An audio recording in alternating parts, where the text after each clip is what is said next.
Hey guys, tonight we dive headfirst, almost literally, into the worst job the medieval world had to offer. You might think your part-time gig flipping burgers is rough, but imagine this. It is a damp, moonless night. The streets are empty, and you are trudging through a stinking trench with nothing but a flickering lantern and a long-handled shovel. The ground squelches beneath your boots, not mud. You hold your breath. Welcome to the world of medieval sanitation, where your nightly duties could literally swallow you whole. And you probably will not survive this. So, before you get comfortable, take a moment to like the video and subscribe, but only if you genuinely enjoy what I do here.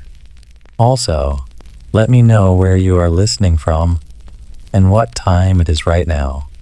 I love seeing how far this sleepy little history corner reaches. Now, dim the lights, maybe turn on a fan for that soft background hum, and let's ease into tonight's journey together. You're a gong farmer, a fancy title for someone who digs out human excrement from cesspits and privies. By day, no one acknowledges you.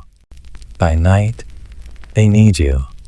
You enter narrow, fetid alleys behind inns and tenements, dragging a cart that creaks with the weight of your tools. A shovel, a bucket, and thick gloves. None of them good enough to protect you from what awaits. Your first stop, a latrine shaft beneath a tavern. It is full to the brim. The wooden planks above reek with ammonia. You remove the trapdoor. Beneath, a pit of bubbling filth sloshes quietly in the dark. It is your job to climb in carefully, because one misstep and you could vanish beneath the slurry. There are stories of that happening. No joke. Back in the 14th century, towns like London tried to deal with human waste by building cesspits under homes. These pits needed emptying. Enter you, the gong farmer. Gong comes from an old English word for dung, by the way. And yes, the word farmer here feels like a cruel joke.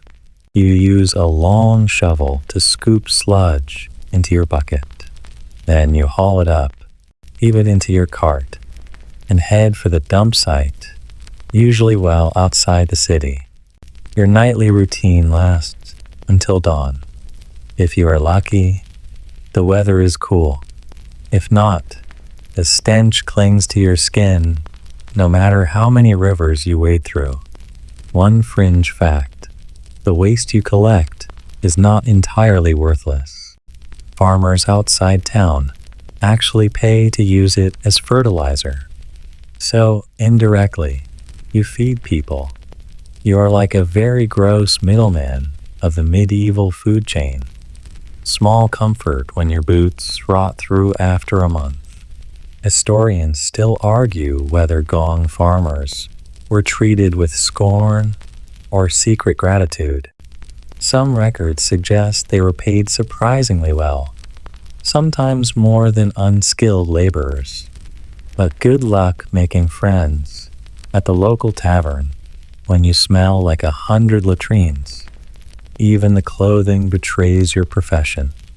You wrap yourself in oiled leather, layers of it in hopes of repelling at least some of the wet.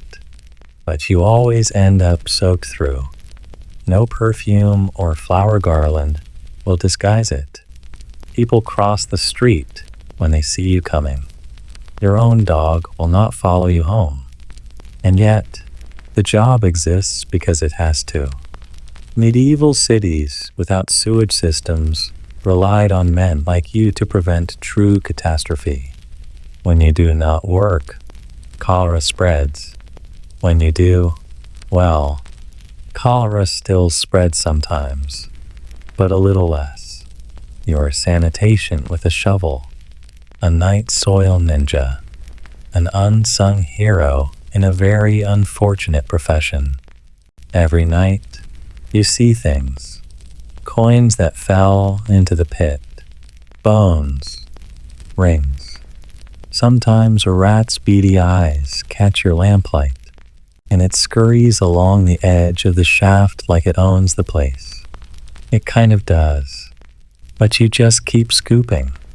Your coworkers? Phew. This is not a team sport.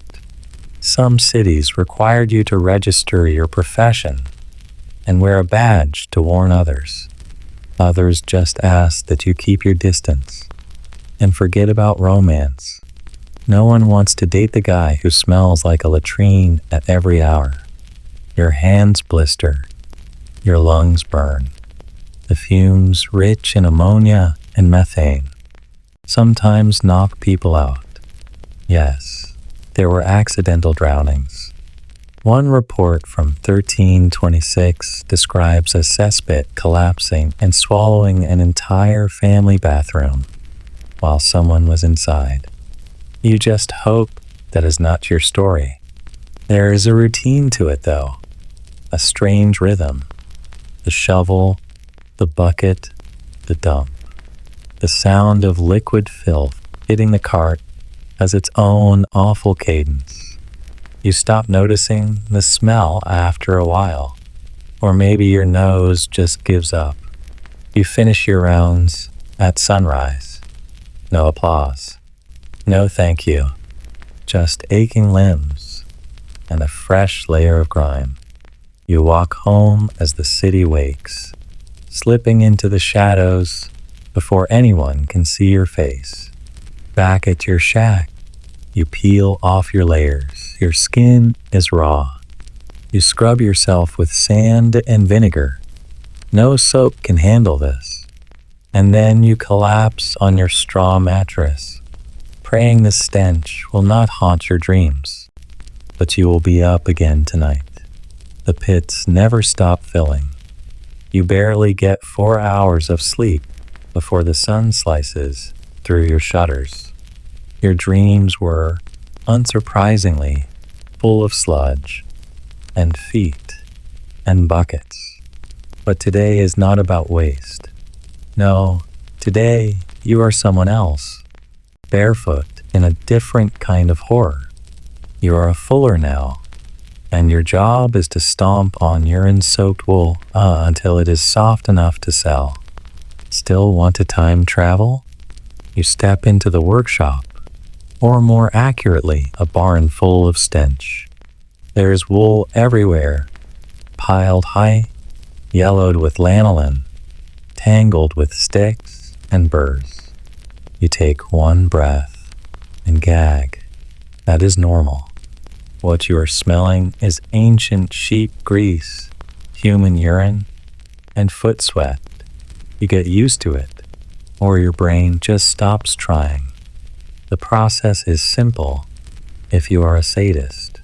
Freshly sheared wool is greasy and stiff. To turn it into something wearable, you need to clean it, deep clean it. But soap is a luxury, and cold water alone does not cut it. So people collect what they do have in abundance. Urine. Yes, real, honest-to-goodness human pee. In fact, families were encouraged to fill chamber pots and donate their contributions to the Fuller's Guild. Some towns even taxed you based on how much urine you delivered each week. That is what historians call a pee economy. And no, it did not age well. The collected urine is left to ferment, turning it into a potent ammonia solution called land. You pour this golden brew into large vats with the wool. And then, here's the fun part. You take off your shoes, roll up your tunic, and step in. You begin stomping, slowly, deliberately, like a gross medieval dance. The wool squishes under your soles. Every squelch releases a puff of sour ammonia into the air. The more you work it, the softer and cleaner it becomes. Well, cleanish. No medieval garment is exactly spring fresh. You stomp for hours, switching feet when they go numb. The liquid eats away at your skin. Your toenails yellow. Your calves itch. But you keep moving, because if you stop, the wool does not get finished, and your master will not be pleased. And that is another thing. Most fullers are not independent artisans. You are likely an apprentice or bonded laborer, working off a debt or training for years before you are allowed to handle the drying racks. If you mess up the wool, it costs the whole guild. If you faint from the fumes, no one helps you out of the vat. There is a fringe theory that fullers may have added lime or even ash to their mix, creating a sort of medieval bleach. Historians still argue whether this was standard practice or just regional. What they do agree on is that fullers smelled worse than a wet dog that rolled in bad decisions. When your shift ends, your legs are tingling and raw. You wring out the wool, drag it to the rinsing tubs, and finally spread it on racks in the sun. Birds might steal tufts of it for their nests. Wind might scatter it into puddles. You chase after it, because every handful of fiber is precious. Here is your daily joke from the era. A fuller walks into a bar, and the bar empties out. Not that you could afford a drink anyway. Most of your pay goes to food and replacement sandals, because urine eats leather faster than fire eats paper. Now and then, someone important passes by and winces. Nobles wear the wool you treat, but they never see how it is prepared. That cloak? It was foot massaged in fermented pea. That tunic? Steeped in scent no perfume could mask. But the buyer never knows, or they pretend not to. There is a peculiar pride in this, in making something useful from something foul. You may never be rich, but your work clothes half the town. No one thanks you. Still, you feel it, especially when the market ladies admire the softness of a new bolt of cloth. A few fullers suffer from something you call vat sickness, persistent cough, rashes that never heal, even blindness from prolonged ammonia exposure. There is no remedy. You wrap a cloth around your mouth and pray. That counts as safety equipment in this era. The worst part? Rain. On wet days, the urine in the vats dilutes and splashes, and if the wind turns, it kicks that aroma back into your face like a slap from the devil himself. You learn to breathe shallowly, very shallowly. The kids laugh at you in the street. You're a dancer. They shout, or, "Wool boy." You try to ignore them. Someday, you will graduate to managing the racks or trimming finished cloth, maybe, if you keep your lungs and your patience. But for now, it is back into the tub. The wool is not going to stomp itself, and the next batch just arrived, 20 more pounds, freshly shorn, and still tangled with hay and worse. You roll up your sleeves. You sigh. You squelch forward. The sun dips low. You are soaked and sore, and your skin feels like you have been exfoliating with angry bees. But the cloth is cleaner, smoother, ready for the looms. You shuffle home with blisters between your toes and a new layer of smell that even the rats seem to avoid. Sleep comes fast. Morning comes faster. and the vat's never empty. You wake to the sound of distant church bells and something heavier, wooden wheels groaning under weight. Today, you are no longer stomping in urine or scooping waste. Today, you are walking the dead through the streets. You are a plague barrier, and no matter how early you rise, the cart is never empty. Your breath fogs in the cold morning air as you step outside. The smell hits you before anything else, a sour mix of death, old wood, and despair. You pull your hood low, not for fashion, but to trap some herbs by your mouth. That little satchel of lavender and rosemary is your only protection. Some say it wards off the pestilence. Others say it is just theater. Historians still argue whether these plague posies had any actual effect. You clutch yours tighter anyway. The cart is already piled with corpses, some wrapped in sheets, others not. You hoist another onto the mound, careful not to breathe through your nose. The bodies are stiff, or worse, soft in the wrong places. Your gloves are thin, too thin. Rats dart across the cobbles as you begin your route. The bell hangs from your cart's handle. You ring it once every few steps. Clang, clang. The sound cuts through alleys like a knife, announcing your approach. Doors slam shut. Curtains twitch. No one wants to see you. No one wants to see what you are carrying.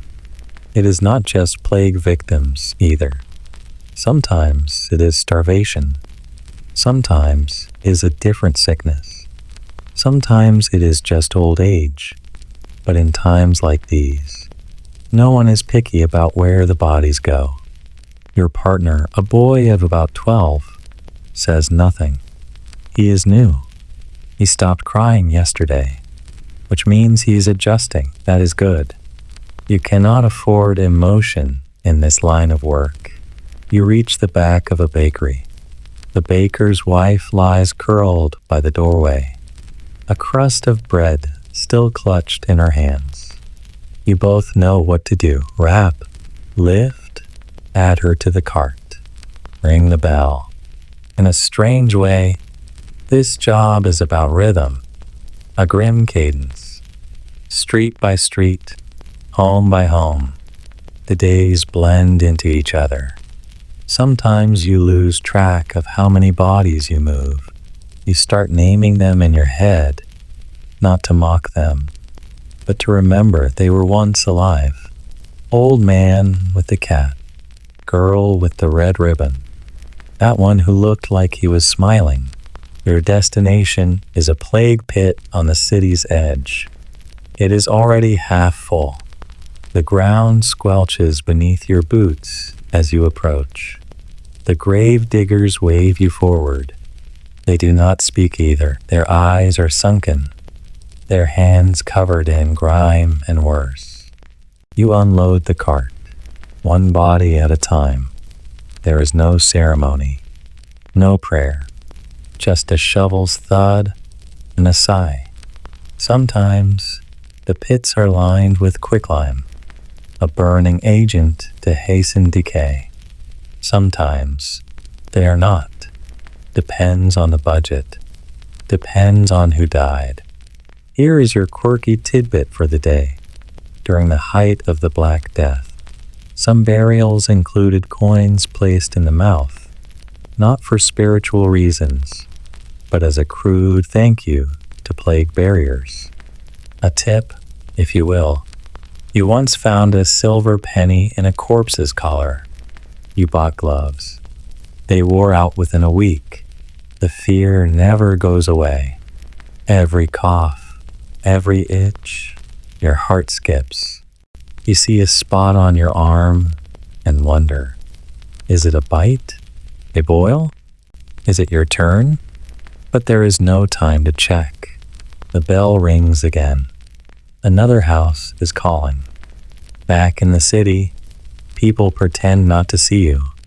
You are like smoke, unseen, unwanted. Even the priests hesitate to meet your eyes.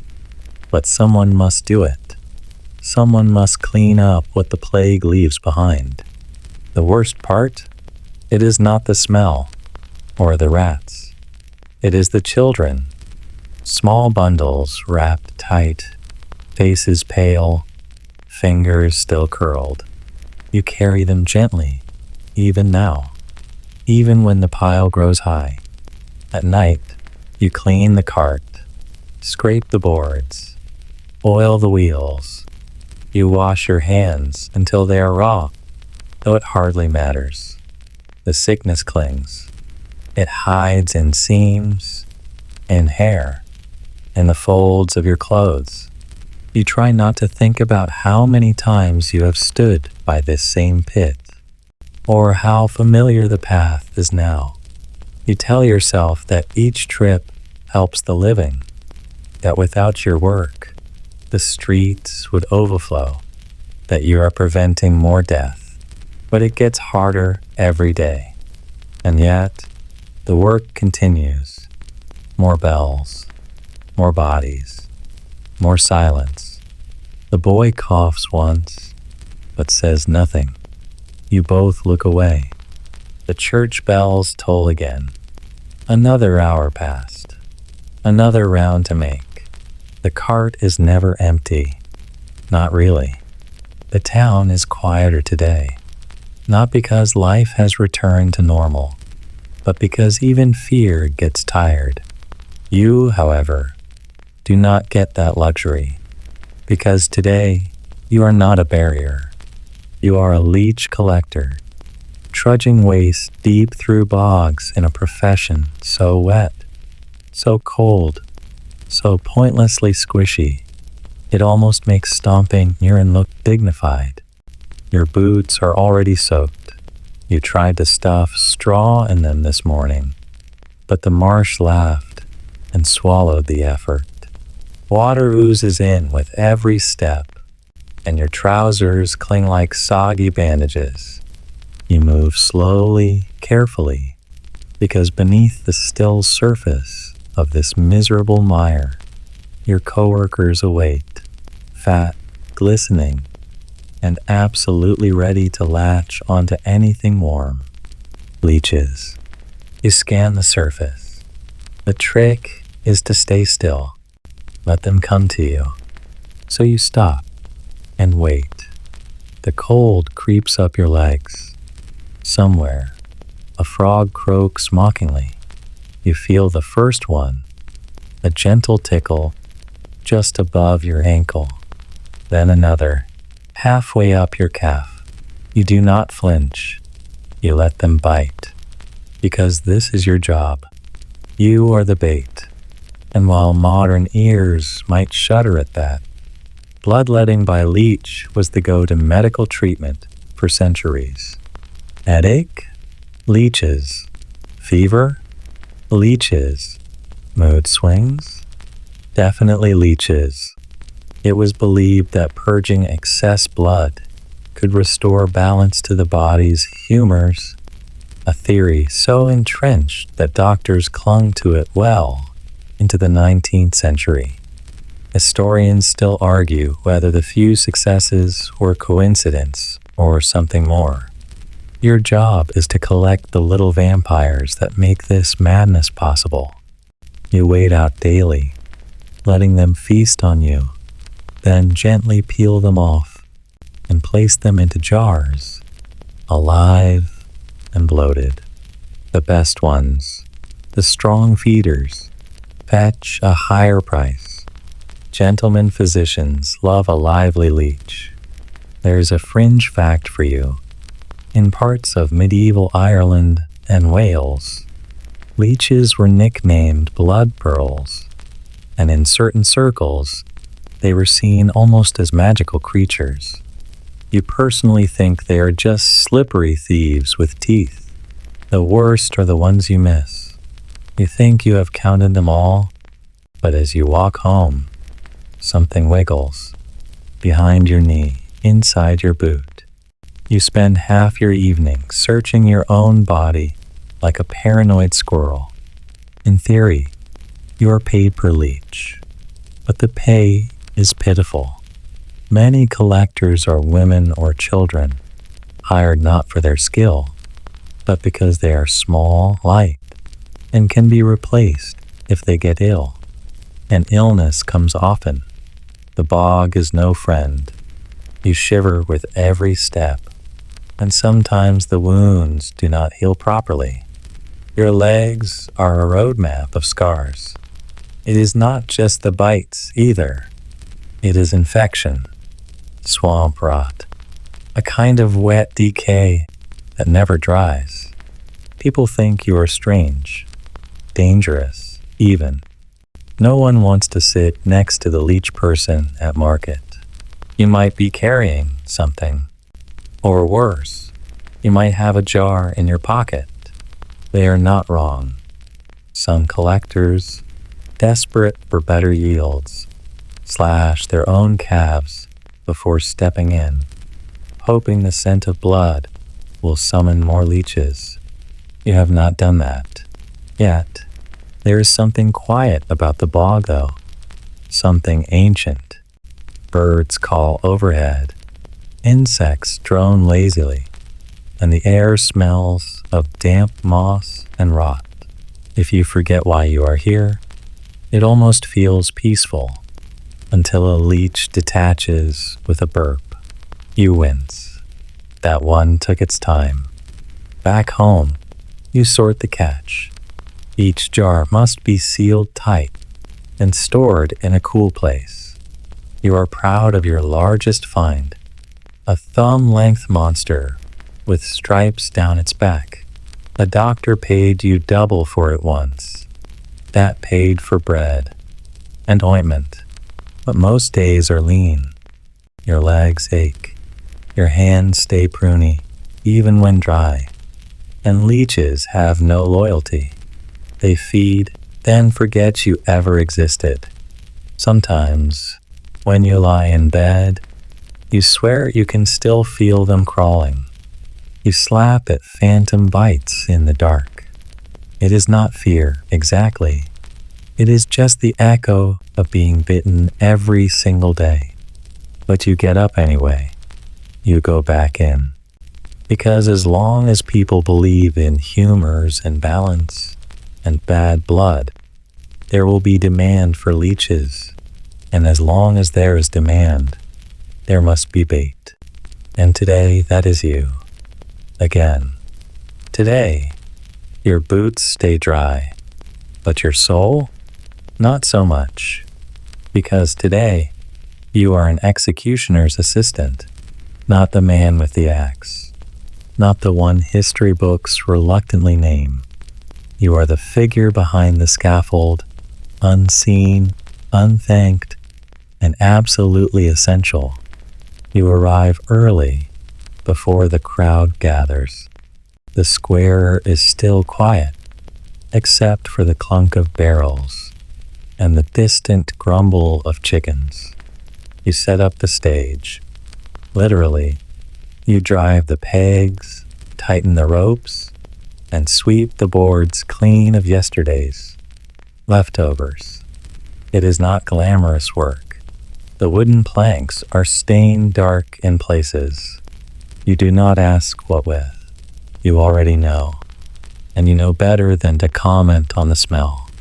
That metallic tang never really fades.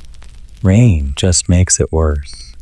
Your boss arrives with the nonchalance of someone who knows fear is their shadow. The executioner.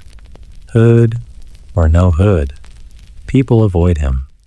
That means they avoid you too. But someone has to oil the axe. Someone has to inspect the rope.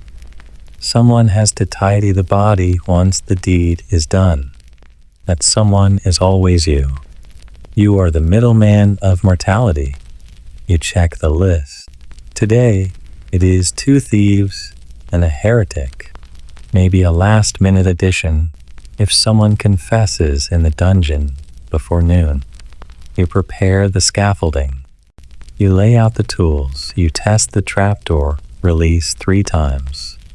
No one wants a malfunction. Not for justice, not for the crowd, and especially not for the condemned. There is one historical truth that always sticks with you. Public executions were not just about punishment. They were theater, a display, a warning. Town squares turned into grim festivals, with children on shoulders and vendors hawking hot chestnuts while someone lost their head. You set up the partitions. You clear the area where blood will likely fall. You roll out the straw not for decoration. It helps soak up the mess. Your hands tremble, just a little. They always do before the first swing. And then the condemned arrive. You avoid their eyes. Some are quiet, resigned. Others scream, bargain, spit. Once, a man sang hymns until the end. You still hear that tune sometimes, when everything is still. The first to go is the heretic. He walks on his own. You guide him up the steps. Your job is to bind his hands, secure his feet. You whisper something, not comfort, not exactly, just acknowledgement that he exists, that he is seen. The axe falls cleanly. You have oiled it yourself. The crowd cheers. A few jeer. One man retches. You step forward with your cloth and your bucket. You do what needs doing. Then you prepare the block for the next. A quirky fact floats to mind as you work. In 14th century England, the block was sometimes warmed with straw in winter to reduce the condemned's discomfort. Historians still argue whether this was kindness or just practical. Cold wood can cause spasms that mess up the strike. You wipe the blade. You tighten the next set of ropes. The second man fights. You have to hold him down while your boss does his duty. Your arm gets bruised in the scuffle. You ignore it. The show must go on. By noon, the executions are complete. You clean the stage. You gather the bodies for burial, or in some cases, for display. Severed heads might be piked at the city gates, hands nailed above doorways. A grim reminder that order has teeth. The worst part? The whispering. People point at you as you walk away, not because they recognize you, but because they do not. You exist in the blurry space between fear and contempt. You touch death that makes you untouchable. You once tried to eat a meat pie after a hanging. Could not finish it. Something about the string tied too tight around the crust. Your boss says you will get used to it. He did. Or at least, he pretends to. You have never seen him smile. But here is the truth no one says out loud. Someone has to do this. Someone has to keep the tools sharp, the crowd at bay, the stage steady. If the rope snaps, if the axe glances, it is not the executioner who gets blamed. It is you. You dream of other jobs. You think maybe you will become a tanner, or a gravedigger, or even a town crier. But each time you try to leave, the work calls you back. The scaffold needs cleaning. The list needs checking. And your hands already know the weight of the axe. You walk home in silence. You wash your hands 5 times. The water runs pink. It always does. You pull your cloak tight against the wind as you approach the edge of town. The buildings thin out. The smell of smoke and meat fades. in its place. A pungent reek grows stronger with every step, sharp, eye-watering, and utterly unforgettable. You wrinkle your nose. Welcome to your next role, Tanner's Apprentice, where dead animals are just the beginning of your problems. You work in a small yard surrounded by high wooden fences. Inside, chaos reigns. Skins hang from beams like oversized laundry. Piles of flesh, fur, and horn clutter every corner. A large stone vat steams ominously in the center. You already know what is inside, and you will not like it. Your job is to help turn animal hides, often cow, sheep, or deer, into usable leather. It sounds noble, almost artisanal, but the truth? You are the muscle behind the magic, the one scraping, soaking, and stomping for hours, usually in substances so foul they make plague pits seem elegant. First, the soaking. You toss raw hides into vats of lime water, meant to loosen hair and fat. But lime burns skin, and you forgot your gloves again. Your hands itch constantly, and your fingernails are turning white at the edges. After a day of stirring hides in that caustic soup, you could probably peel an apple by glaring at it. Next comes the scraping. You stretch the hide over a wooden beam and begin shaving off the hair and remnants of flesh. It smells exactly how you imagine it does. If you imagine a butcher's floor mixed with old cheese and despair, you scrape until your arms ache and your back seizes. Your stomach flips at least once every morning. And then comes the worst part, the tanning pits. You walk over slowly, pretending to be calm, like a prisoner whistling on the way to the gallows.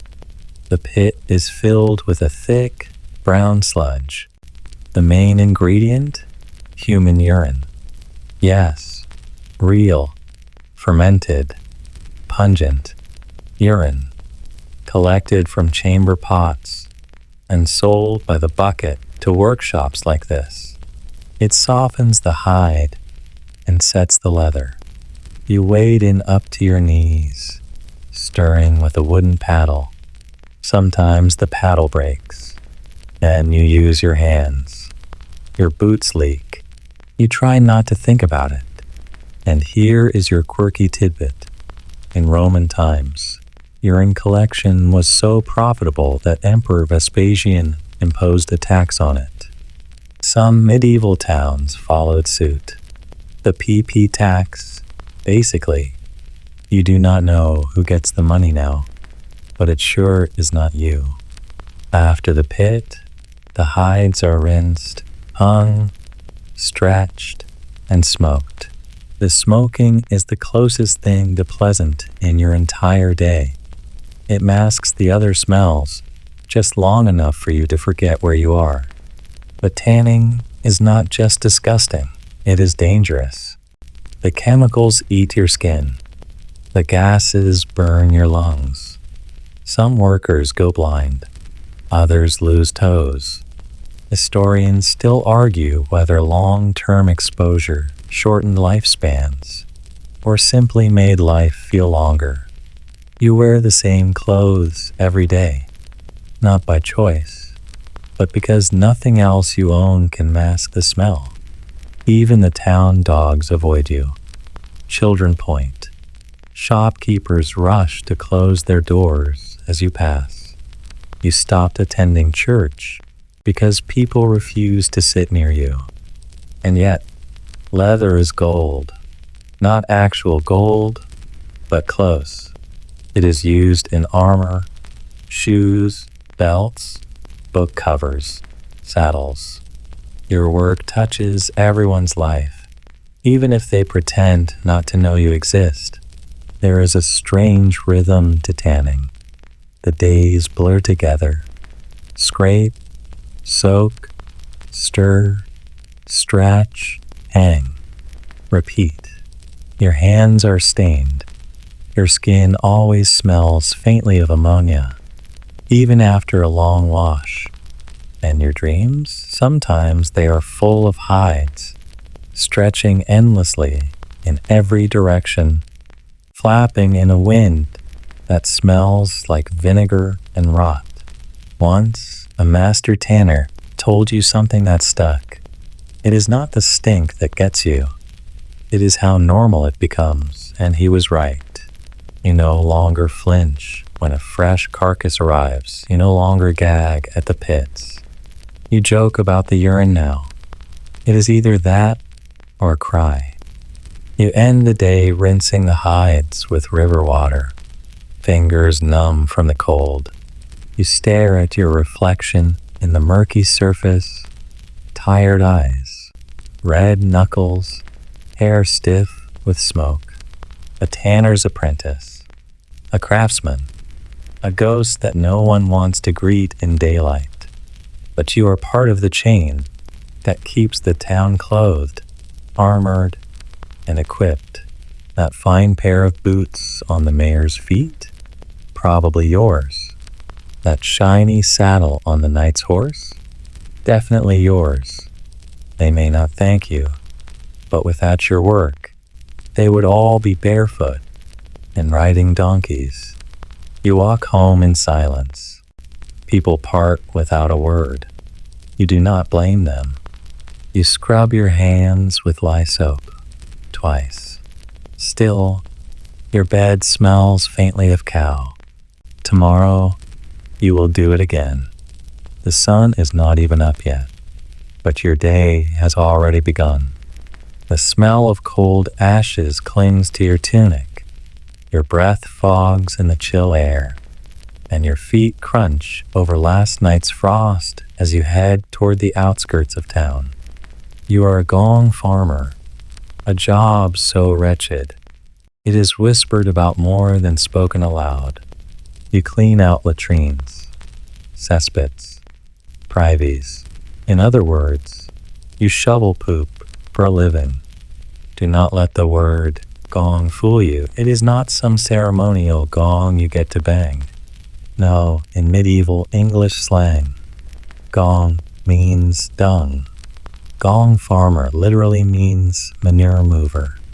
And while your official title might sound just ambiguous enough to seem respectable, your reality is as foul as it gets. You arrive at your first pit just as the baker's oven creaks to life across the square. The contrast is cruel. Fresh bread in one direction, human waste in the other. Still, you have your tools, a long-handled scoop, a bucket, and a tattered scarf you tie around your face like a soldier bracing for war. The pit is deep, dark, and full. You sigh. This will take hours. You scoop, and scoop, and scoop. The work is slow and heavy, and the stench. Well, let us just say you stopped smelling things properly 3 jobs ago. Every now and then, something solid thuds against your scoop, bones, broken crockery, or once, disturbingly, a shoe. Historians still argue whether bodies ever accidentally ended up in cesspits, or if that is just folklore laced with paranoia. You haul the filled buckets to your cart, which you push carefully through the narrow alleys. You take your cargo to the dumping grounds outside the city, sometimes called the Leastall, a place so vile even rats pack a lunch before entering. And here comes your quirky tidbit. In parts of 14th century London, the waste was actually sold to farmers as fertilizer. That is right. You might just be holding tomorrow's cabbage in your hands. Delicious. The job is technically regulated. You need permission to dig out the pits, but you are often called in secret, under cover of night, especially in wealthier homes, where people want the stench removed quietly, without public embarrassment. There is nothing like being invisible and essential at the same time. You are paid by the load, more if the cesspit is older, deeper, or trickier. Sometimes it is a shallow trench behind a tavern. Sometimes it is a 4-year-old stone well full to the brim behind a manor house that politely forgot to mention its use. Once, you had to lower yourself in on a rope. You still have nightmares about that one. Of course, you get no thanks. No one makes eye contact. Even the dog avoids you. Children sing crude songs as you pass. Gong farmer, stink charmer, drinks from the loo. You pretend not to hear. Your clothes are permanently ruined. You wear the same set each day, because what is the point? They are stiff with filth and stiff with pride, if you are being honest. Not everyone could stomach this. Not everyone would. And that makes you dangerous. There were laws, you see. Gong farmers were not allowed to work during daylight in some towns. You could only shovel after dark, when your scent would not offend polite society. You became a creature of shadows, a necessary evil. Some folks believed your work attracted disease. Others believed it prevented it. Historians still argue which view was closer to the truth. Either way, you are blamed when sickness spreads. There is a certain rhythm to your day. Scoop, dump, gag, repeat, and oddly, moments of peace. The silence of an alley before dawn. The way your lantern flickers on the stone wall. The simple satisfaction of an emptied pit, neat and clean, and ready for more. You have regulars. Some are kind. An old widow who leaves you an apple on her doorstep. Some are cruel. Nobles who shout if you leave a single speck behind. You have learned to move silently, work quickly, and keep your head down. Your skin suffers. Your lungs burn. Your hands are always cracked. Sometimes you think the stink has soaked into your bones. You scrub and scrub, but it lingers. Even in church, people lean away. You sit in the back pew. And yet, without you, the town would drown in its own waste. Literally, cesspits overflow, streets flood, disease follows. You are the hidden line between order and chaos. You are the one who stops the town from turning into a latrine. A dark little irony? Many towns built their toilets directly above rivers or streams, assuming nature would just take it all away. But in some cases, they still needed someone to clear the buildup. That someone, inevitably, is you. And when the wind shifts just wrong, the entire village remembers your value. You finish your shift at dusk. You rinse off in the river, barely noticing the cold. You eat bread with gloves on to avoid smelling your fingers. And when you sleep, you dream of clean things, soap, wind, new shirts. Maybe one day, you will save enough to open a stable or run a spice stall. But for now, you are the gong farmer, filthy, feared, forgotten, and utterly vital. The town is stirring now, traders setting up carts, apprentices fetching water, and roosters doing their dramatic best to sound important. But your path takes you away from the clatter and into quieter territory, the graveyard. overgrown and shadowed. It does not just house the dead, it houses your job. You're a plague barrier, and nobody greets you unless they are panicked or dying. You walk past lopsided tombstones and mounds of freshly turned earth. No birds sing here. Even they know better. When the plague hits, it hits fast. Fever, boils, blackened fingers. You know the signs well. You have seen them in your neighbors, your friends, your own family. One day, they are coughing. The next, they are wrapped in cloth and hoisted over your shoulder. You do not have time to mourn. You only have time to dig. Your job is not to heal. It is to contain. You are summoned when there are too many corpses and not enough coffins. And no, you do not get gloves. You do not get a mask. Just a shovel, a wheelbarrow, and that deep, instinctual urge to breathe as little as possible. People avoid you like the plague. Your very presence is a reminder of death. Children cry when they see you. Shopkeepers lock their doors. Some believe you are cursed. Others think you are doing God's work. Historians still argue whether plague barriers were saints or opportunists. The truth? You are just trying to survive. You head toward a house with a white X chalked on the door. Quarantine. No one answers when you knock. You wait a beat longer, then push the door open with the end of your shovel. Inside, silence. The kind that hums. You find two bodies, mother and child, laid out neatly on a straw mattress. You whisper a quiet apology as you lift them one by one. They are light, too light. You do not know their names. You rarely do. The plague pits are already filling.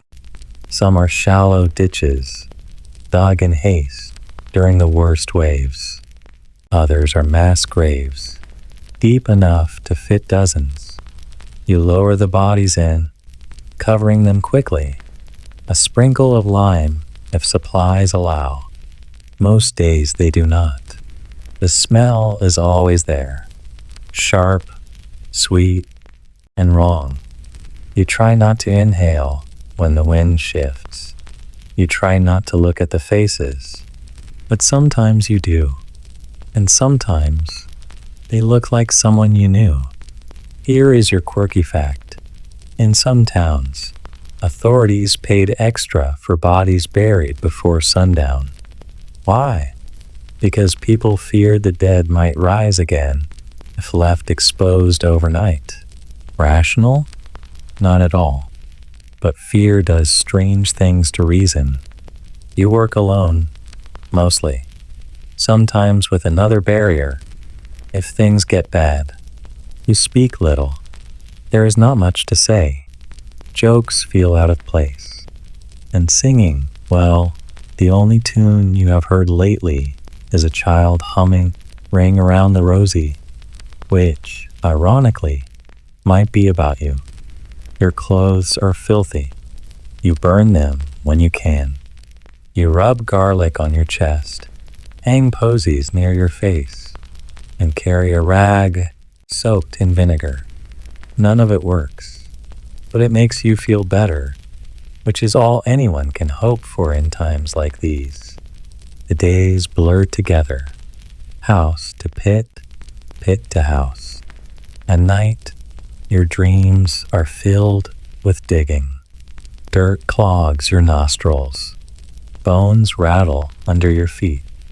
You wake up gasping, only to realize you have not left the graveyard at all. And yet, someone has to do this. If you stopped, the bodies would pile up in the streets. Rats would feast. Infection would spread. The townspeople would panic. And then they would come looking for someone to blame. So you dig. You learn to recognize the early signs, those first blackened lumps under the arm, the dry cough that does not stop. You know which streets to avoid. You know which houses to never enter alone. Sometimes you wonder if you are already sick.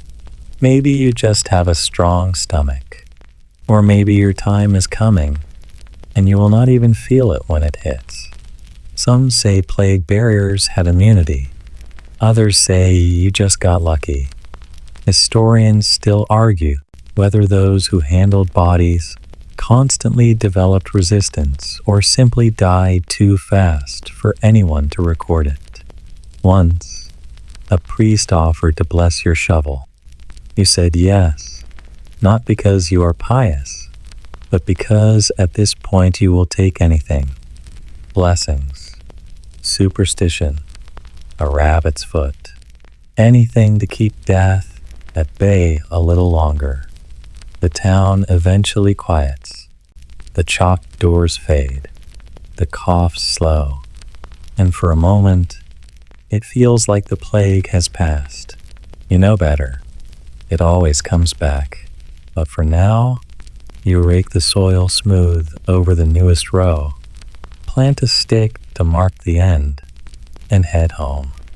You walk past people who flinch at your smell, who cross themselves in your shadow.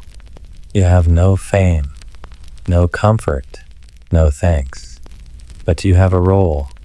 You are the one who cleans up after death. The ground squelches beneath your boots as you approach the castle gate. You have left behind the graveyards, the latrines, the cesspits, but what lies ahead is no less grim. You are a torturer for the crown, the barony, or whoever holds the keys and pays your wage. You do not wear a hood. Not always. Sometimes you prefer your face to be seen. It unnerves people, and that makes your job easier. This morning, you are called to the dungeon, a cold, damp vault beneath the fortress. The air here is always wet, heavy with the scent of mold, blood, and rusting metal. Chains clink faintly in the shadows. Somewhere, a prisoner is groaning. You do not flinch. This is your office. The castle's steward gives you today's assignment, a suspected spy who will not talk. You nod. You do not ask questions. Your task is not to prove guilt. It is to extract answers. And now, for our historical truth bomb, torture was technically regulated. That is right. In many medieval legal systems, especially under English common law or Roman-influenced continental law, torture had to be authorized. There had to be strong presumption of guilt. But let us be honest, strong presumption could mean anything from being foreign to simply giving the Lord a funny look. Historians still argue whether such regulations were followed at all or simply served to give brutality a tidy legal cover. You prepare the chamber. The tools are familiar. Thumb screws, the rack, a pulley, and rope. Sometimes you use heat, sometimes cold, sometimes silence. Fear is often more useful than pain. Here comes your quirky tidbit. In some regions, torturers were trained not just in anatomy, but in voice manipulation. They learned to ask questions in low, repetitive tones to disorient the victim. Creepy and clinical. The prisoner is brought in, wrists bound, eyes darting. You offer him a seat, not out of kindness. It is the chair of spikes, subtle ones, barely felt at first, until they begin pressing through cloth and into skin. You begin calmly. Questions about his name, his home, his travels. You watch his pupils. his breath. You are not looking for answers. You are looking for lies. You take notes. Torture, for all its horror, is methodical. There are limits. You are not supposed to maim. Well, not unless absolutely necessary. The goal is compliance, not carnage. Still, accidents happen. You hoist him by the arms, just a few inches. Dislocation can be a whisper. You speak softly, reminding him that every breath he wastes is a choice. The rope creaks. The man whimpers. You pause. He spits a name. You write it down. You do not smile. You are not proud. This is not glory. It is utility. You are a human wrench, turning the tight bolts of suspicion. The job pays well. It has to. Nobody wants it. Not even you. Most days. You eat alone. You sleep poorly. You keep to yourself. People say you are cruel. Some think you are cursed, but others are oddly respectful. Lords need secrets kept. Wars depend on confessions, and kings do not like to wait. There is no uniform, no badge. You walk like anyone else in the crowd until someone recognizes you. Then they cross the street. Once, years ago, a boy you knew from childhood saw you at the market. He asked what you did now. You told him. He laughed, thinking it was a joke. It was not. You recall the worst day of your career. A noble's daughter caught in a scandal. They wanted names.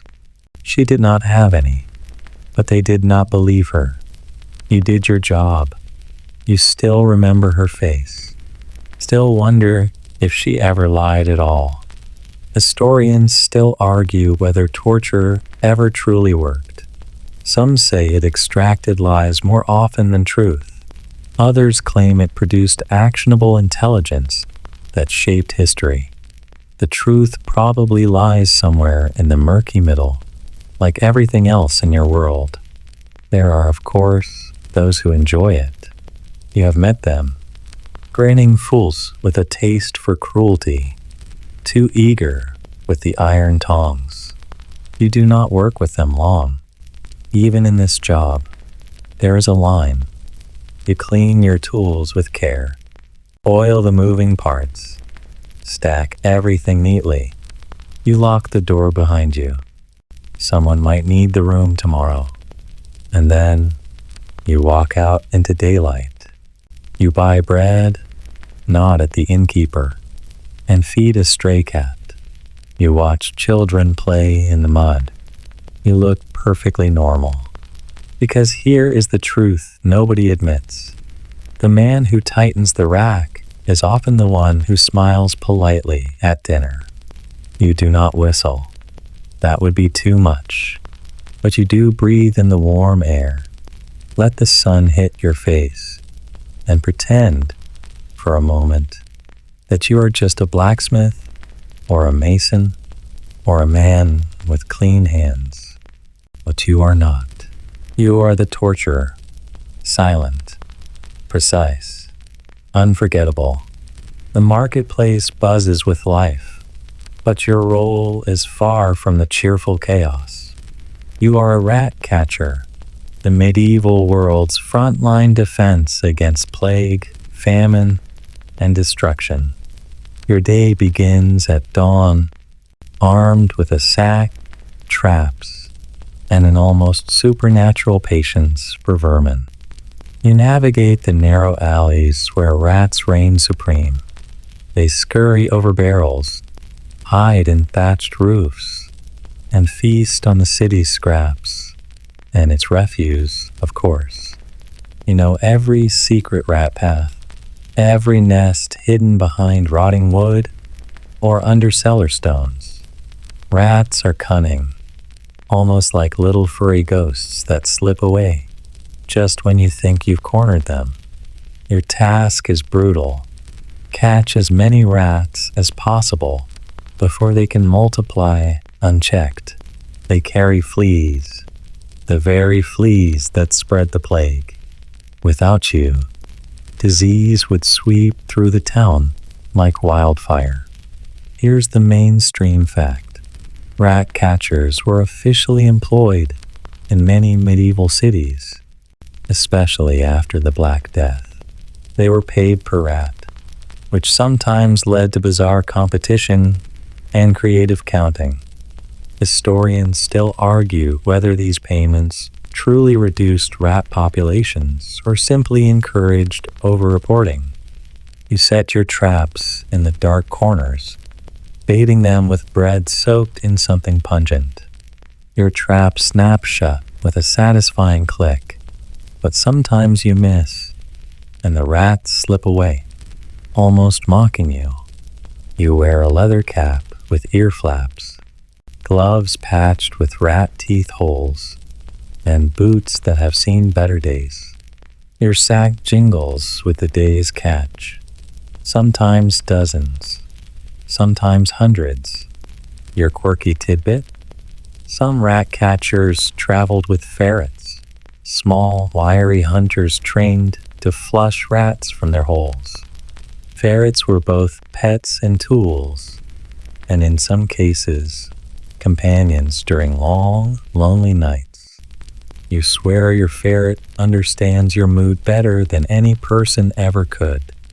The job is dirty, often smelly, and sometimes dangerous. Rats bite. They carry disease. You have scars on your arms and legs, souvenirs from close encounters.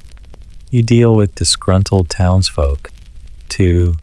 Shopkeepers who complain when you accidentally break a crate of onions, or children who scream when you catch a rat in their yard. You smile politely, hide your exhaustion, and get back to work. You know that plague arrives on rat bags. You watch for signs, dead rats in the street, strange boils on animals, a sudden silence from the usual scurrying. Your instincts are sharp.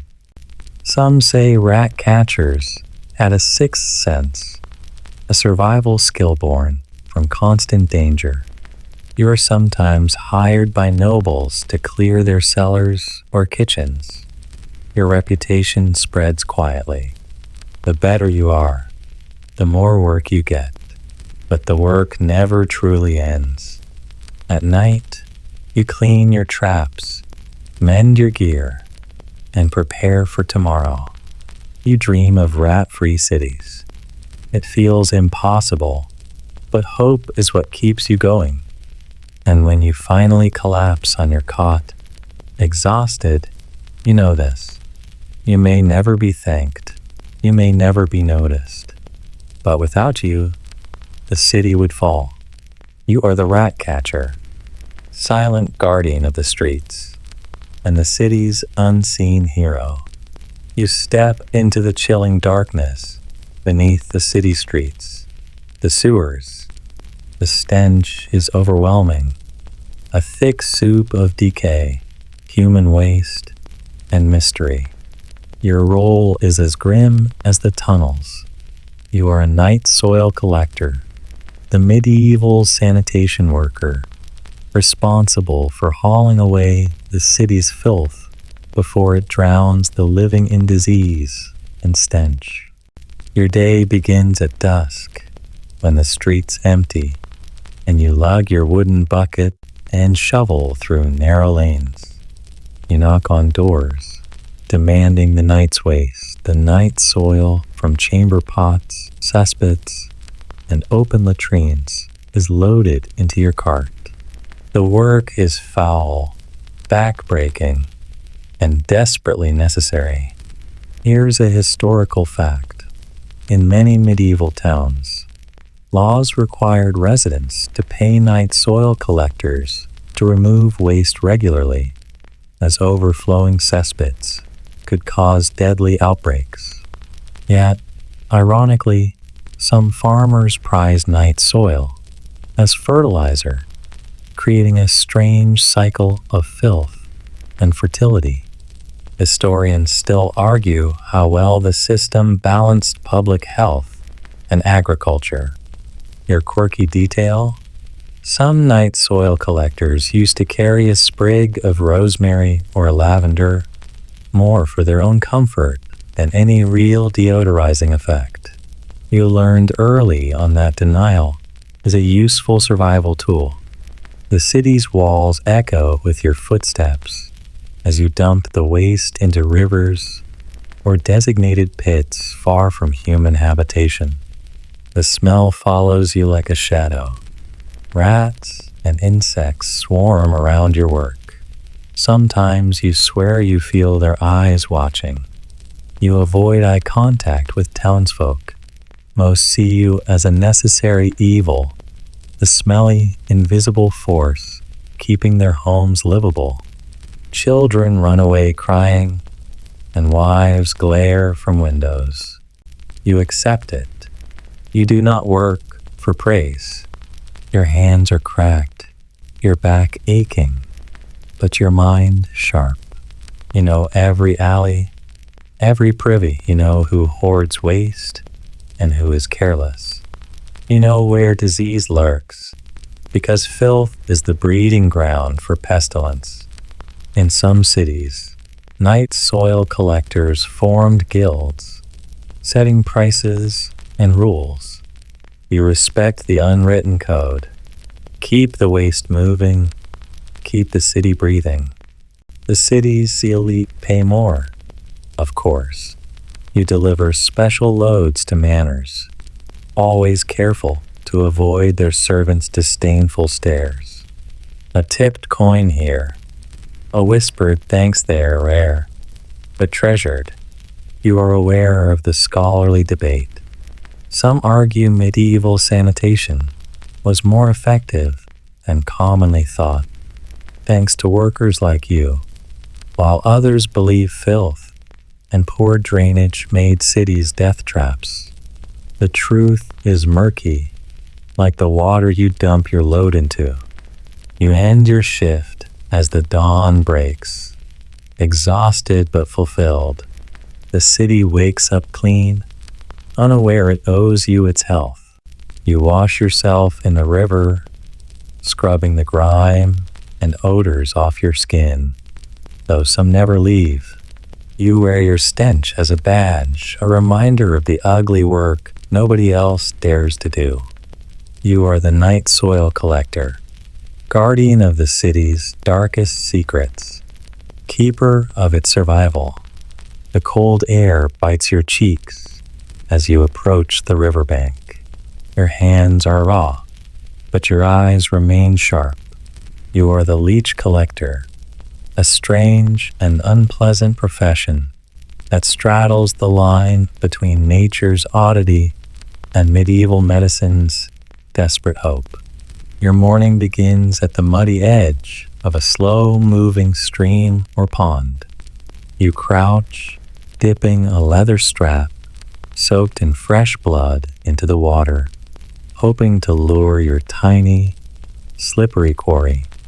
Leeches swarm toward the scent, clinging eagerly to the bait, their bodies slick and writhing. Yes, you collect blood-sucking parasites, perhaps one of the grossest jobs in the kingdom, but you do it because physicians need them. Bloodletting, once the standard cure-all, depends on your catches to drain sickness from the noble and the commoner alike.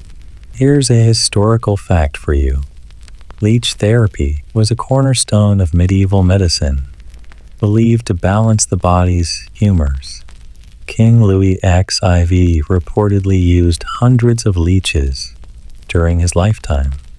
Historians still argue about whether this practice helped or harmed patients, mostly harming, it seems. Your quirky tidbit?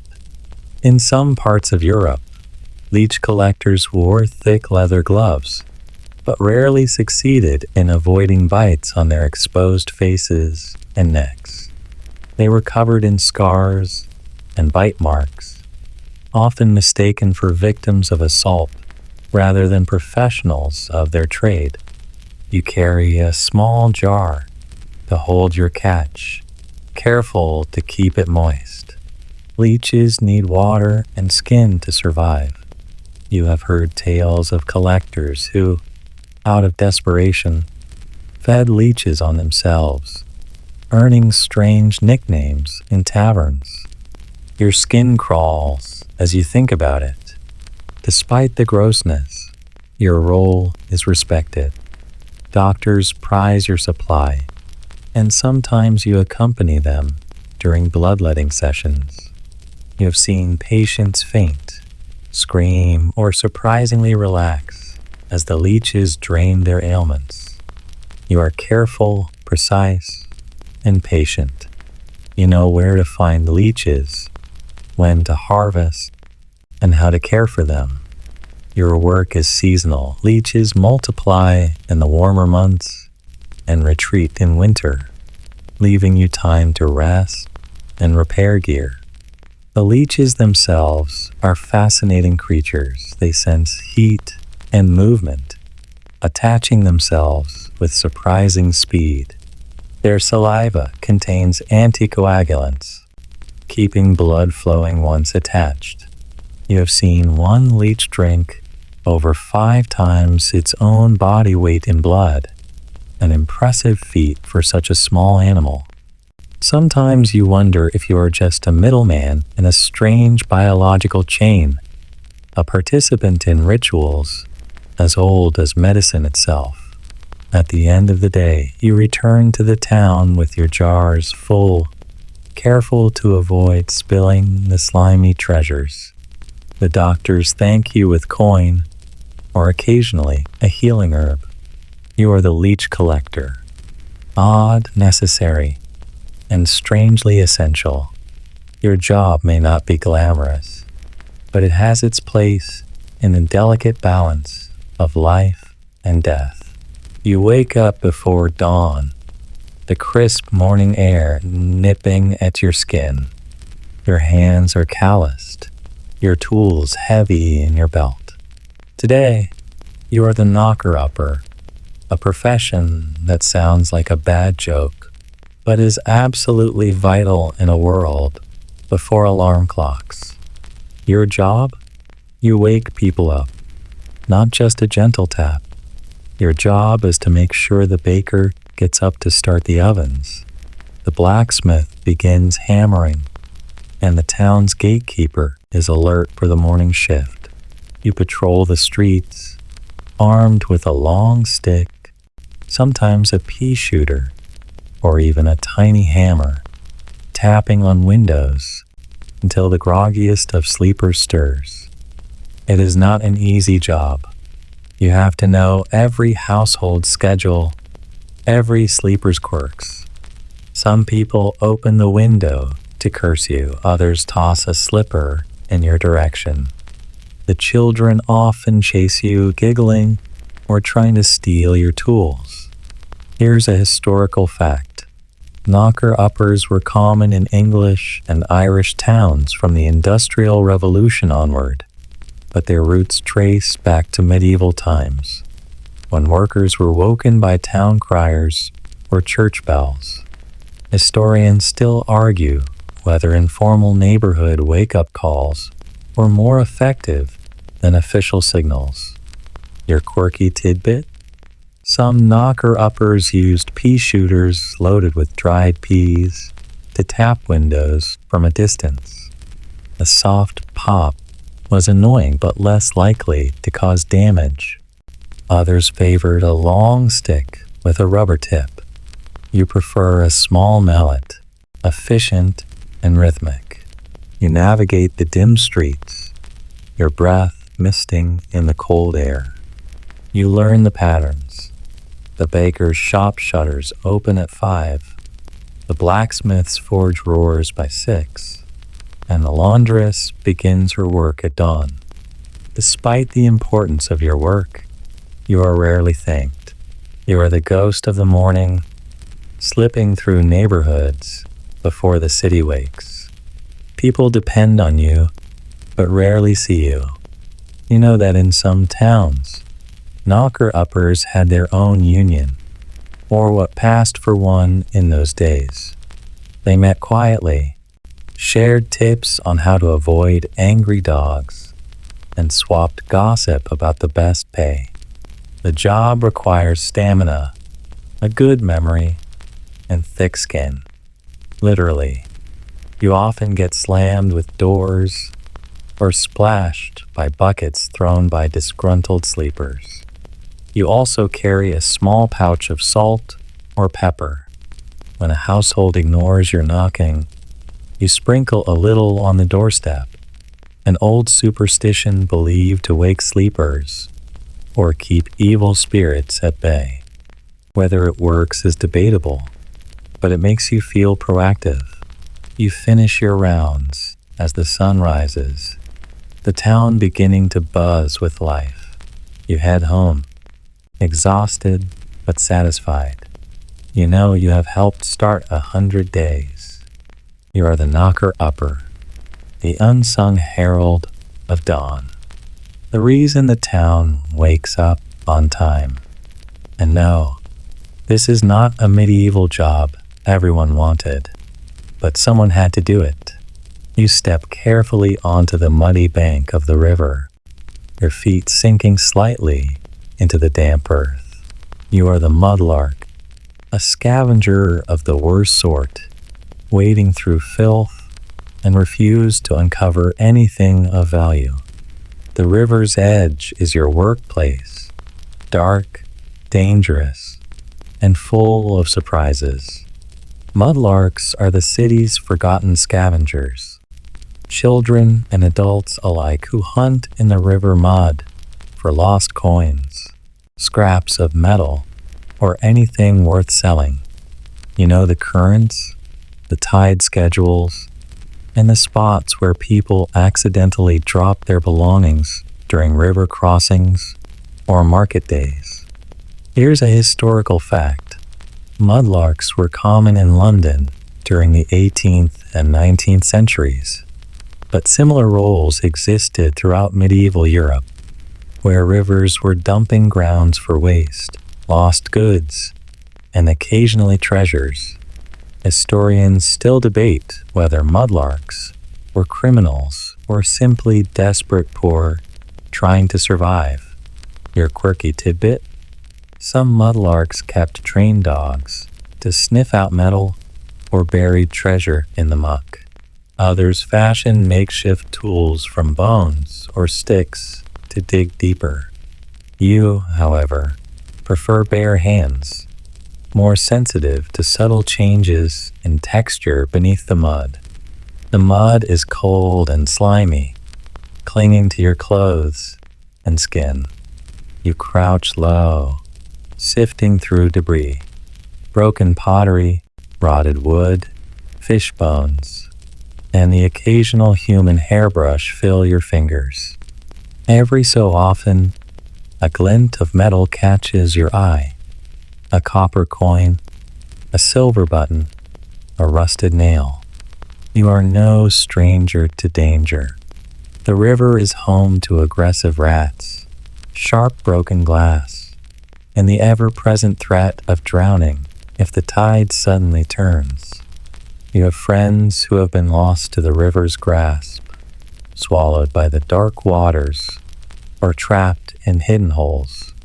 You keep to yourself mostly, but you know the other mudlarks by sight. Sometimes you trade finds or share tips on the best spots. There is an unspoken code not to interfere with another's catch, but disputes happen. Mudlarks are often looked down upon by society, seen as thieves or nuisances. Yet, without you, the city's riverbanks would be clogged with rubbish, and the poorest would starve. You return home with your small haul, coins clinking in a leather pouch.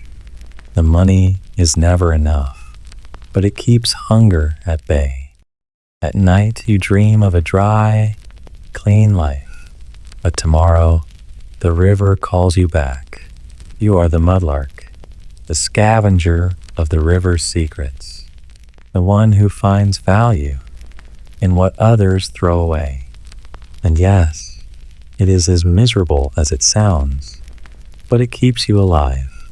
You drag yourself from your cramped quarters as dawn's first light creeps over the rooftops.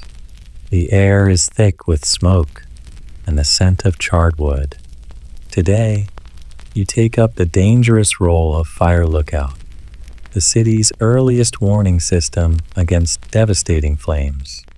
Perched atop a tall tower or the highest roof, you scan the cityscape with tired eyes.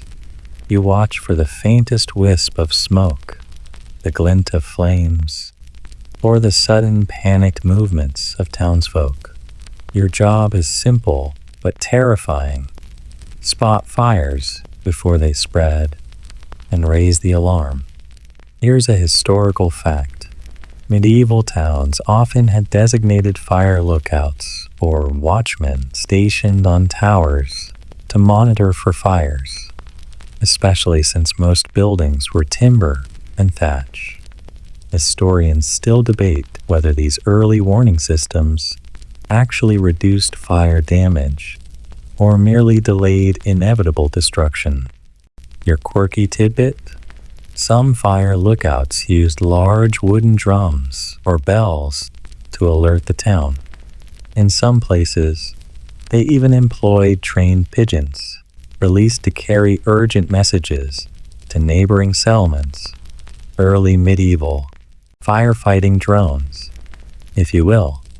You are armed with a horn or a small bell, your voice hoarse from constant shouting. You keep a bucket of water and a leather strap around your waist, mostly for climbing and signaling rather than fighting fires. The job is lonely and exhausting. You spend hours motionless, eyes locked on the horizon, battling fatigue and the urge to close your eyes. At night, the city is silent, but your mind races with visions of burning homes and collapsing towers. Fires were a constant threat. A single careless spark could turn a thriving neighborhood to ashes. You remember the Great Fire of 1212 in London, which killed thousands and destroyed much of the city, an ever-present reminder of the stakes. Your watch is relentless. Smoke could mean a kitchen accident, but it could also mean doom. You learn to differentiate between harmless smoke and the dangerous kind. The smell changes, the color changes. Sometimes you spot small fires, quickly extinguished by street crews. Other times, your alarm saves whole districts. But sometimes, the flames are too fast. The wind shifts, and you watch helplessly as homes burn and people flee. Your job is to survive the watch and sound the alarm early enough. You descend from your post each day weary, but alive, knowing you have bought precious time. You are the fire lookout, the eyes of the city, the quiet guardian against the city's hottest threat. And your nerves are as raw as the burnt timber you fear. You trudge through the muddy streets, the damp seeping into your boots, the stink of livestock thick in the air. You are the gong farmer, one of the most unpleasant and dangerous jobs in medieval towns. Your task? To clean out the cesspits and privies, removing human waste from beneath the streets where no one else dares to go. The name comes from the gong, a vulgar medieval term for a privy. You descend into the foul, dark chambers, armed with buckets, shovels, and a sturdy heart. The stench hits you like a physical blow, a mix of excrement, rot, and mildew. Here's a historical fact. Gong farmers were often employed by cities to keep latrines from overflowing, particularly in England, where cesspits beneath houses and public latrines required regular emptying. Historians still debate how sanitary this practice was, but it was certainly a grim necessity in an era before modern plumbing. Your quirky tidbit? Some Gong farmers wore thick leather suits and masks stuffed with herbs to filter the awful air. Others carried small bells, ringing them to warn townsfolk to keep away during their rounds. You swear the bells did little except announce the arrival of misery. The work is slow and exhausting. You use long-handled shovels to scrape walls and floors, scoop waste into barrels, and haul it up through narrow shafts. Rats swarm around you, indifferent or aggressive, sometimes biting or startling you. The risk of disease is high. You have seen coworkers fall ill from contact with toxic fumes or contaminated water. Some say Gong farmers are cursed. Others claim their exposure builds a strange immunity. Payment is modest but consistent, often with extra for particularly foul jobs or emergency cleanings after festivals. You are often called to clear cesspits after large gatherings when the city's waste overwhelms the system. You keep your tools sharp and your wits sharper. You know the layout of privies better than anyone and have learned to navigate without seeing a thing, relying on touch and sound. Your job is thankless and avoided by all, but the most desperate are tough. Children run away screaming when they hear the Gong farmer's bell. Neighbors avoid your path, but without you, the city would drown in its own filth. You finish your shift covered in muck and sweat, crawl out of the pit, and head home to wash off the day's horrors. You are the Gong farmer, the city's grim reaper of waste, an unspoken hero who cleans the unseen messes of civilization. And your courage stinks just as much as your job. You wake before dawn, rubbing the sleep from your eyes as the sharp clang of metal greets you. You are the town executioner, the most feared and isolated figure in the medieval village. Your job? To carry out death sentences with efficiency and to live with the weight of every life ended by your hand.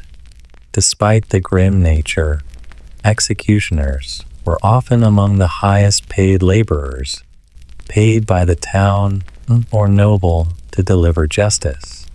Your tools, a sword, axe, or sometimes a rope, are both your livelihood and your curse. People whisper behind your back, fearing you and avoiding you, but secretly they depend on you to uphold order. Here's a historical fact.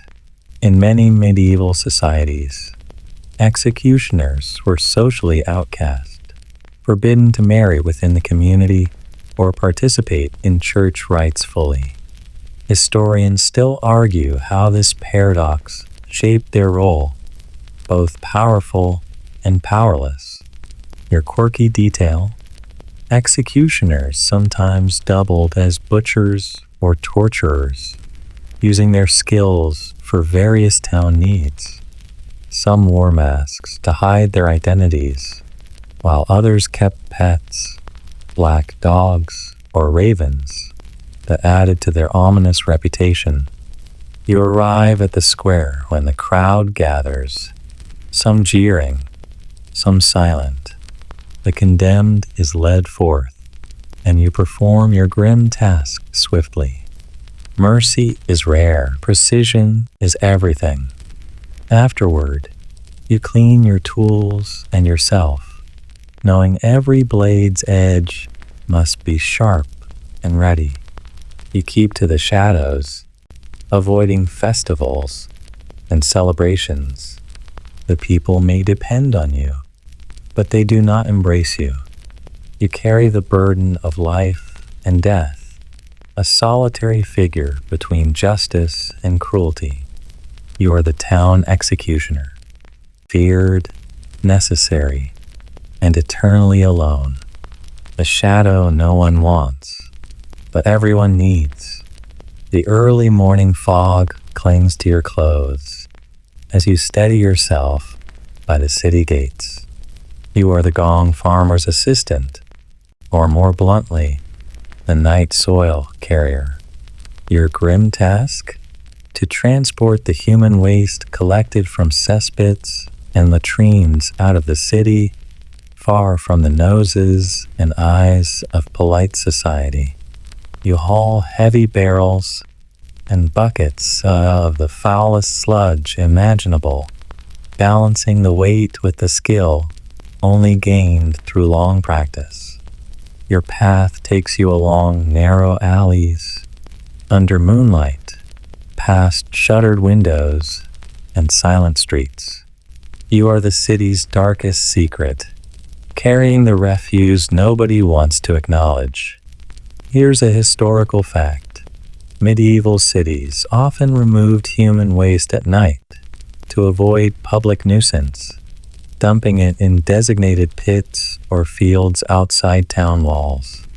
Historians still debate the impact of this practice on public health and urban sanitation. Your quirky tidbit? Some carriers wore full face masks stuffed with aromatic herbs, rosemary, lavender, and mint to mask the stench, while others relied on a stiff upper lip and sheer tolerance. Some townsfolk believed the night soil had magical properties, using it in folk remedies or fertilizing crops. The work is brutal. You risk spills, foul odors, and the wrath of townspeople who fear the disease you might bring. You dodge dogs and drunken night wanderers. Sometimes barrels leak, and you're left to scrub the remains before moving on. Despite the filth, you take pride in your role. Without you, the city would drown in its own filth, and disease would spread faster than plague. You finish your route as dawn breaks, the smell lingering in your nostrils, and return home to wash and rest, preparing to do it all again. You are the night soil carrier, the unseen cleaner of medieval filth, a necessary grim shadow, keeping the city alive. And you endure because no one else will. You tighten your grip on the heavy chain, muscles straining under its weight. The stench of decomposing bodies and stagnant water fills the air as you prepare for your daily duty as the plague pit digger. This is no ordinary digging. This is a race against death itself. Your task is to dig mass graves for those claimed by the relentless waves of plague sweeping through the town. The ground is often too hard or waterlogged, the smell unbearable, and the work nonstop. You and a small team labor from dawn until dusk, filling pits with bodies wrapped hastily in shrouds. Here's a historical fact. During the Black Death in the 14th century, towns established plague pits to bury the dead quickly, preventing further spread of disease. Historians still argue about the long-term impact of mass graves on community memory and sanitation. Your quirky detail? Some plague pit diggers wore scarves soaked in vinegar or wore amulets believed to ward off evil spirits and the disease itself. Some believed shouting prayers while digging could protect them. Superstition mingled with grim necessity. You face constant danger, Exposure to the dead, contaminated soil, and exhaustion puts you at high risk. Yet, the town depends on you to keep the plague from overwhelming the living. Despite the horror, your work is vital. You witness despair and resilience, horror and hope. You dream of a day when graves will be dug in peace. You are the plague pit digger, the grim hand that helps the town survive. A shadow in the darkest times, and every day you face death to keep others alive. The dawn barely pierces the thick mist as you shoulder your sack, the weight of yesterday's haul pressing down on you. You are the bone collector, the final step in the grim recycling of death. Your job is to gather bones from mass graves, charnel houses, or battlefield sites, clearing space for the living and the dead alike. You travel the outskirts of town, where shallow graves have been exhumed or forgotten. You sift through earth and remnants, pulling bones carefully, mindful not to break the fragile remains. These bones will be stored, reused in ossuaries, or sometimes ground for medicinal powders. A macabre economy of death. Here's a historical fact. Ossuaries were common in medieval Europe, serving as communal resting places for bones after graveyards filled. Historians still debate the religious and cultural implications of disturbing and repurposing human remains. Your quirky detail? Some bone collectors carried small bone whistles or rattles as talismans against evil spirits, believing the bones themselves held residual power. Others sang softly to the dead, a whispered respect amid the grim task. The work is lonely and unsettling. You often hear echoes of past lives in the silence, the faint clatter of bones like whispers on the wind. Your hands know the shapes, skulls, femurs, ribs, each telling a silent story. The townsfolk avoid you, fearful or reverent. You exist at the boundary of life and death, a necessary bridge between worlds. You end your day cleaning your tools and placing the bones in designated crypts or piles. Your work helps prevent disease and honors the dead, even if in the crudest way. You are the bone collector, the keeper of forgotten remains, the silent caretaker of history's final layer. And through you, the past finds uneasy peace. The night has deepened now, and your body finally begins to relax after this long, grim journey through the most brutal medieval jobs nobody wanted. You might have imagined the biting chill of the river mud, or the suffocating stench of cesspits clinging to your skin. Maybe you felt the weight of the executioner's axe, or the relentless gaze of the fire lookout scanning for smoke. All these roles, harsh and unforgiving, shaped a world where survival often meant embracing the unbearable. But as you settle into this quiet moment, you realize something tender beneath the grime and hardship. These forgotten laborers, mudlarks, gong farmers, plague diggers, bone collectors, each carried a vital thread in the fragile fabric of medieval life. They faced dangers, scorn, and loneliness, yet without their work, the cities would have fallen apart, drowning in filth or fire, chaos or death. So now, as you close your eyes and let the night wrap around you like a soft, worn blanket, remember their stories, not for the horror, but for the quiet courage it took to endure. Their lives remind you that even the darkest jobs have a purpose, and that survival is often found in the smallest, most overlooked acts. Let your breathing slow, your mind soften. The world they knew was brutal, yes, but you are here now, safe and warm. Let this knowledge be a gentle whisper, a slow easing into rest. Good night, sweet dreams.